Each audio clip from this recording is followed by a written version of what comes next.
having the fates conspire to augur in cataclysmic external and internal events in order to undermine the rotten edifice that we stand worshipping and bring it crashing down around us.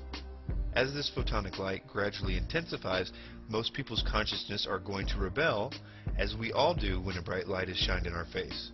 We turn away and cover our eyes. We may even strike out at those holding the light towards us. Those few that can face this light and who are prepared for it will be guided, given their healing, and able to live their dreams. But these few will have to be deeply able to understand what's happening to those around them in order to be defended against the worst effects of this irregular but radical change. David Icke, another person who thinks that the 26,000-year precession cycle will somehow pass the Earth through a light nebula in 2012, says the following: "Then we can go into a stage 2, which is an incredible consciousness shift which is going to happen, and is happening for many people already, but it can happen for everyone if we open up to the knowledge of what's going on, and to do that, the edifice of oppression must go. And the second is not going to happen for many people unless we remove the edifice of suppression. Because many people are going to think, what the heck is going on? And they're going to go through this great change in a complete fog of what's happening. Fear, oh my goodness, what's happening? Two things to do here. One is to start focusing on how the world is controlled, identifying it, removing it. Secondly, we can all concentrate on the transformation spiritually that is unfolding in the year 2012 and beyond." The following is a random channeling session that I pulled from the internet. It says, "There is an extraordinary divine alchemy also happening with your planet and humanity as it experiences this karmic transmutation. The roots of the new human evolution are taking hold. Through the changes that will occur in your lives and in your world over the next years, a human society of oneness will indeed be birthed. If there is no change, no upheaval, which causes the old ways and systems to be evaluated and dispensed with, then no evolution is possible." Icke and Tsarian and all the 2012 proponents go on at length to tell us why we need to evolve from the spiritual state that we are currently in. It's more of the tired old line that all the problems of the world were caused by religions, and that religions, especially the Christian one, is the greatest enemy of enlightenment. This is the idea that I explain in my video, Religious Wars, Fact or Fiction, that is also a piece to this complicated web of indoctrination we are all going through. The sum of the video is that it was never true believers of any religions that caused wars, but instead it was the governments who, through controlling education systems, perverted religious teachings so that they could get their people to fight wars for them. In fact, that's the reason why the Bible was kept from Christian after Rome took over Christianity. Because true Christian teaching has literally no place for anything but absolute peace and love for your enemies. And that concept is not good for governments that love war. So I will now stop beating around the bush and tell you what I think is going to happen, and how it will lead to genocide. Keep in mind, this is my opinion, and I'm still working on it. And I'm sure that many of the details that I will propose about how we will get there are going to be wrong. But we will get there.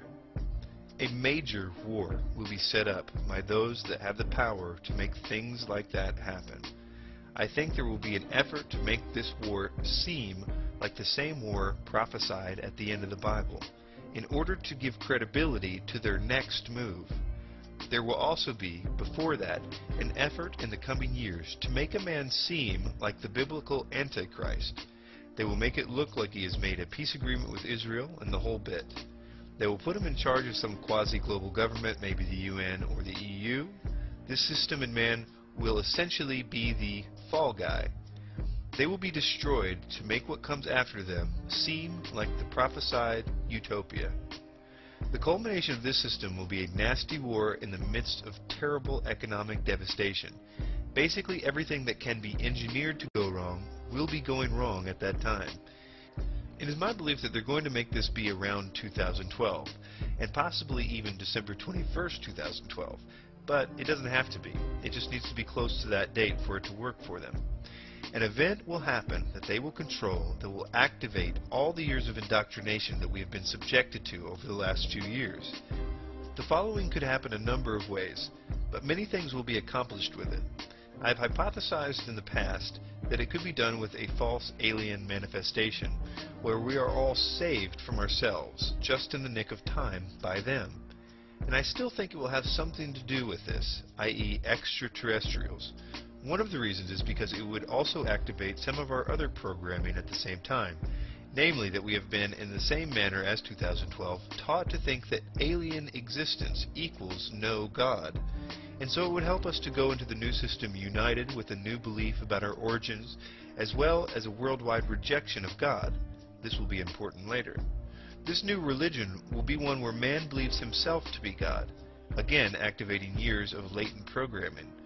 The aliens will encourage this belief by telling us that we aren't evolved like them, but that we too can be as gods, like them. And I will eat my hat if it is not claimed that they genetically created us, because that idea would finally give evolutionists a way to temporarily explain the DNA code, and the world would embrace this as a scientific truth. This is, of course, until someone asks the question, well, who created their DNA? The DNA code currently frustrates an honest evolutionist because the code betrays design. This would also be the best possible solution to the national sovereignty problems that a world government has had, as we would willingly give up our flags and constitutions, as we would now believe ourselves to be a part of a new galactic family, making national sovereignty obsolete. There is one more ingredient that will be added to the mix. This is the one that you will, if you understand theosophy, know that any utopia can't be complete without, i.e., the world teacher. In addition to the stated objectives, as of 1889, Helena Blavatsky purportedly had told a group of theosophical students that the real purpose of establishing the society was to prepare humanity for the reception of the world teacher when he appeared on Earth. This was repeated again, more publicly, by Annie Besant in 1896, 5 years after Blavatsky's death. In Blavatsky's own writings, the only reference to a similar idea indicated that it would not be for at least a century. The world will believe that an ancient avatar, or God, has returned to save them from themselves. He will possibly claim a relationship with some sort of extraterrestrial, but he will most importantly have in some way destroyed the patsy Antichrist. This person will activate another program that we have been given. This one is part of what's called the externalization of the hierarchy, part of which is an idea that many ages have seen an avatar come to them at crucial junctures in history, and that they were all the same entity, like Buddha, Krishna, and Jesus. They say that they were all part of the Christ consciousness, i.e. the same entity. This will be a genuine God in the flesh, people will believe, and as a planet, we will like it a lot. It is my belief that this man will in fact have many of the institutional churches convinced that he is the same Christ as the first century Christ, and that the reason all the pieces don't match up precisely is because the Bible was in error. After all, he did destroy the Antichrist, and he did save us from Armageddon, so he must be the Christ, only a little different than we were expecting.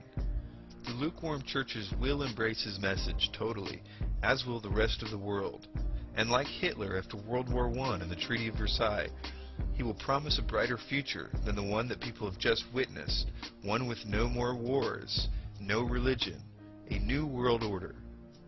We will give him the reins to this new technological utopia, but it is my belief that this will not be the end of bad things at all, but the beginning of the worst time in the history of humanity, one where this impostor will force the world, through a technological means, possibly a chip, to worship him. And this is why, in my opinion, when the disciples of the real Jesus asked him what his return would be like, he started his answer with this. And Jesus answered and said unto them, Take heed that no man deceive you. For many shall come in my name, saying, I am Christ, and shall deceive many. And ye shall hear of wars and rumors of wars. See that you are not troubled, for all these things must come to pass. But the end is not yet. My friends, every conceivable conspiracy has in some way or another been leading up to this event. It has all been preparation for this. This is a spiritual war, and there is a very powerful entity that wants to try to extract the worship from every human on this earth. For the first time, he has the infrastructure to control people in such a way to do this. All of the money systems and the geopolitics and the police state and the chemical poisoning of the planet have all played a role in preparing the world to be spiritually milked by this ancient cherub. But no matter how powerful he is, he and all his demons are still subject to the lowliest Christian, who has been given total power over all dark spirits, because the real Christ has given it to them, even though most do not understand what they have or use it. But this is why it is said, the spirit who lives in you is greater than the spirit who lives in the world.